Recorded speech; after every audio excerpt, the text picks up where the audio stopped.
No Halloween, as pessoas que recebem, geralmente crianças nas suas portas, elas esperam dar de cara com gnomos, fadas, bruxas, fantasmas, mas nunca com um assassino. Infelizmente, Peter Fabiano foi um premiado.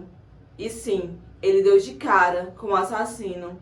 E é a história que eu vou contar hoje pra vocês. Oi pessoas, eu sou a Mika. E aqui é o seu lugar seguro para falarmos de casos criminais, histórias bizarras e muito mistério.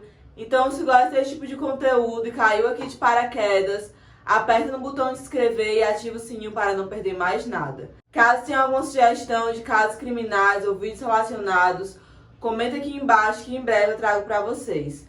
Esse é o nosso terceiro episódio do especial de Halloween. Vou deixar uma playlist aqui embaixo para depois vocês assistirem esse vídeo até o final, vocês irem lá maratonar os outros episódios que tem, curtir e compartilhar com alguém que também goste. Agora, sem mais falação, vamos para o vídeo de hoje.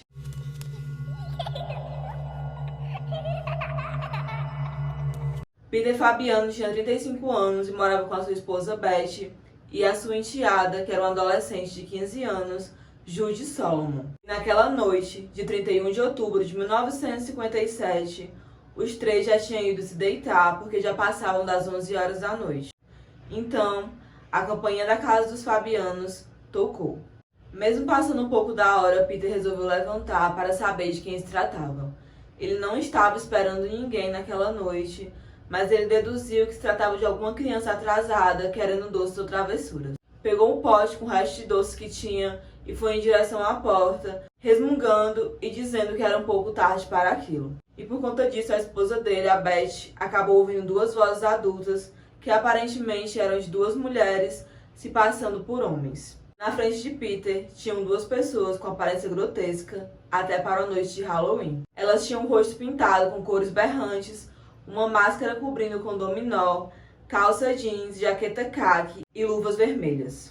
Após esse breve diálogo, Beth conseguiu ouvir uma espécie de pop, um estrondo bastante alto, que fez ela levantar da cama imediatamente, junto com a sua filha Judy, para saber o que tinha acontecido com o marido. Ao descer as escadas, imediatamente elas correram em direção à porta de entrada e se depararam com Peter já caído ao chão, com uma bala alojada bem abaixo do seu peito. Judy, a sua enteada, sabia que a 2 casas dali morava Bud Apple, um membro do Departamento de Polícia de Los Angeles.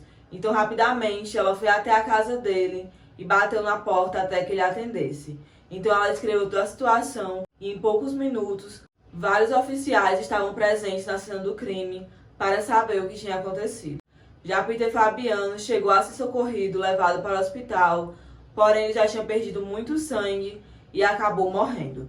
A polícia quase imediatamente começou a colher depoimentos, fazer investigação e chegou um garoto de 15 anos que tinha presenciado um carro sair em alta velocidade. Mas infelizmente ele não sabia muito mais do que isso. No local também não haviam cartuchos deflagrados de bala e também nenhum item da casa foi roubado, apesar da família Fabiano serem bem-sucedidos. A única coisa que Beth chegou a dizer para a polícia era que eles casaram em 1955, eles eram recém-casados, porque o crime aconteceu em 1957, como eu falei para vocês. E até onde ela sabia, ele não tinha inimigos e simplesmente eles administravam os salões de beleza no bairro e estava tudo bem. No dia do crime, Beth não chegou a relatar muito mais do que isso, porque ela ficou em estado de choque, ao ponto que ela teve que ser sedada com calmantes e ficou assim por alguns dias, e só depois que ela deu relatos e depoimentos para a polícia. Enquanto isso, a polícia começou a investigar o passado de Peter, porque o assassinato dele se assemelhava muito a ataque de gangues. Mas a única coisa que eles descobriram era que Peter tinha um histórico de aposta em 1948, mas ele não tinha nenhuma ligação com o crime organizado de Los Angeles. Quando Beth finalmente conseguiu falar com a polícia, ela relatou novamente que eles eram proprietários do salão e que no passado ele tinha servido na Segunda Guerra Mundial e que aparentemente, até onde ela sabia, ele não tinha inimigos. Mas com muito esforço ela conseguiu se lembrar de um nome, que era uma suposta amiga da família, Joan Rabel. A vida de Joan Rabel era um verdadeiro mistério, apesar que alguns artigos afirmam que ela nasceu na Pensilvânia e depois se mudou para a Finlândia Em outros lugares também contam que ela não foi para a Pensilvânia, e sim para a Lituânia, nos Estados Unidos, seguiu carreira de fotógrafa e escritora. E que ela também gostava de fazer muitas viagens por São Pedro, bem próximo a Los Angeles, e após seu divórcio, ela resolveu de fato ir morar em Los Angeles, e foi quando ela entrou na vida de Peter Fabiano e da família em 1957. Com isso, ela conseguiu um emprego no salão deles e conheceu a Beth. A Beth era uma moça bastante bonita.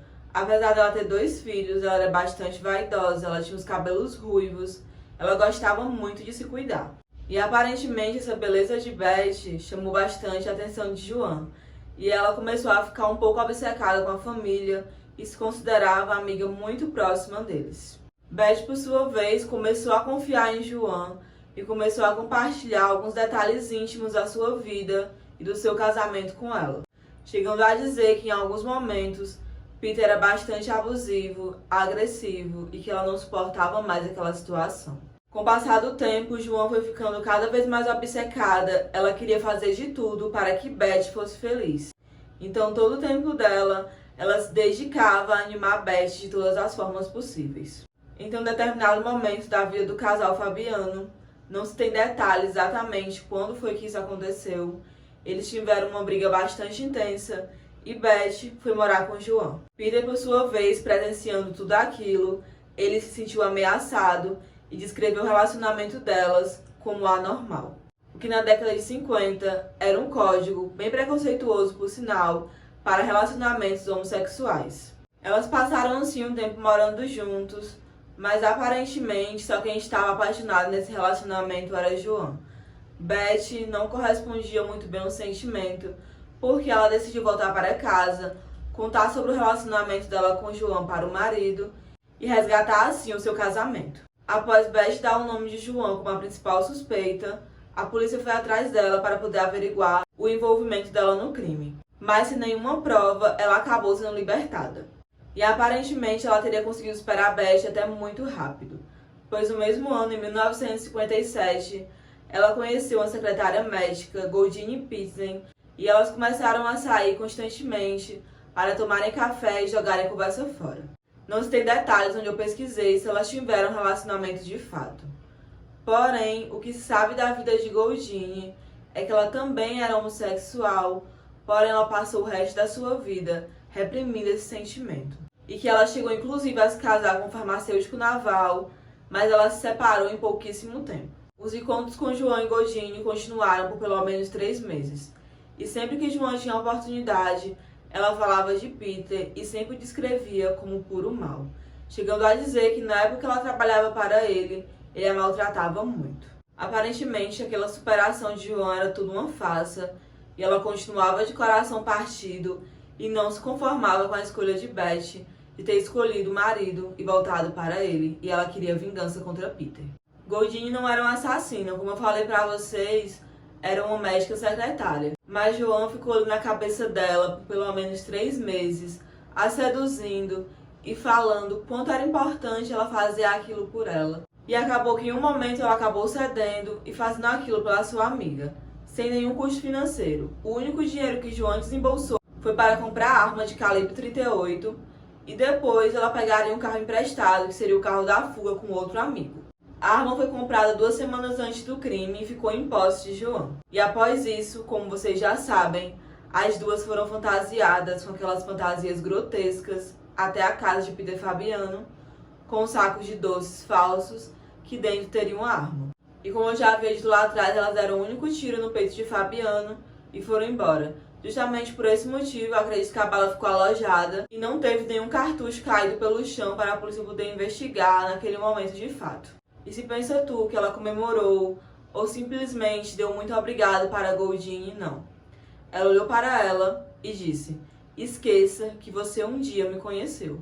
E simplesmente foi embora, deixando Goldine com a principal prova do crime, a arma. Arma essa que quem atirou foi Goldine. Goldine era tão manipulável que ela ficou sem saber o que fazer com a arma, porque simplesmente Joan não falou para ela como descartar. Então a opção dela foi deixar em um armário em uma loja de departamento. Então, após uma denúncia anônima, rapidamente a polícia chegou até o local dessa arma. Com a arma em mãos, não foi muito difícil para que a polícia chegasse até Goldine. Então eles se dirigiram até a sua casa em Hollywood e ela foi presa no dia 12 de novembro de 1957. No momento da sua prisão, ela chegou a dizer que era um alívio ela estar sendo presa e tirar aquele peso da sua consciência. Já na sala de interrogatório, ela confessou tudo para a polícia e disse que foi tudo ideia de João, que ela foi praticamente coagida a matar aquele homem porque ela nem sequer o conhecia. João, consequentemente, acabou sendo presa, mas antes do julgamento das duas começarem, elas passaram por uma consulta com 3 psiquiatras. Essa consulta era para determinar se elas tinham aptidão para serem julgadas, porque para o tribunal a opção sexual delas possivelmente poderiam torná-las inaptas para serem julgadas e condenadas. Será que existia preconceito naquela época, gente? Um dos psiquiatras escreveu sobre Goldine Pitsden, dizendo que o único pensamento que ela teve foi salvar sua amiga Joan de uma pessoa má. As duas se declararam inocentes, mas depois elas acabaram mudando a alegação. Goldine alegou insanidade e disse que era facilmente influenciada. Já Joan se recusou a comentar qualquer coisa na hora da audiência e ficava com um rosto imparcial, um sorriso constante no seu rosto, que foi descrito como bastante bizarro na hora do julgamento. Inicialmente, a condenação delas foi de assassinato em primeiro grau, mas, por meio de um acordo judicial, foi reduzido para assassinato em segundo grau. No final, as duas aceitaram um acordo judicial para assassinato em segundo grau. A sentença dela ficou um pouco confusa na minha cabeça, mas, pelo que eu entendi, elas foram condenadas à prisão perpétua, mas com o direito a recorrer à sentença após 5 anos. Depois de um tempo, elas foram libertadas. Não se tem muitos detalhes, mas o que se sabe é que Goldine seguiu a sua vida, morreu bastante velha. Já Joan desapareceu sem deixar nenhuma notícia e nunca mais se soube nada sobre ela. Alguns jornais com fontes não muito seguras chegaram a dizer que Beth estava envolvida no assassinato do marido juntamente com Joan, pois segundo esses jornais também, elas nunca teriam deixado de ser amantes. Mas nunca foi provado de fato e Beth Fabiano, após a morte do marido, vendeu os salões de beleza e morreu em 1999. Gente, que caso bizarro, uma verdadeira trama de filme. Eu acho que a Beth não estava envolvida. Eu acho que ela tinha até muito medo de se envolver novamente com Joan por conta do preconceito daqueles anos 50 e ela não queria ser má vista na sociedade. Então eu acho que ela não teria coragem de bolar um assassinato do seu marido junto com a sua amante. E eu também acho que Joan teria entregado Beth, já que no momento do primeiro depoimento de Beth, ela cogitou a possibilidade de Joan ser a suspeita do assassinato do seu marido. Então, como Joan era muito fria e calculista, eu acho que ela não pouparia Beth. Mas comentem aqui embaixo o que vocês acharam. Não esqueça de deixar o like, compartilhar com um amigo. E até o próximo vídeo. Tchau!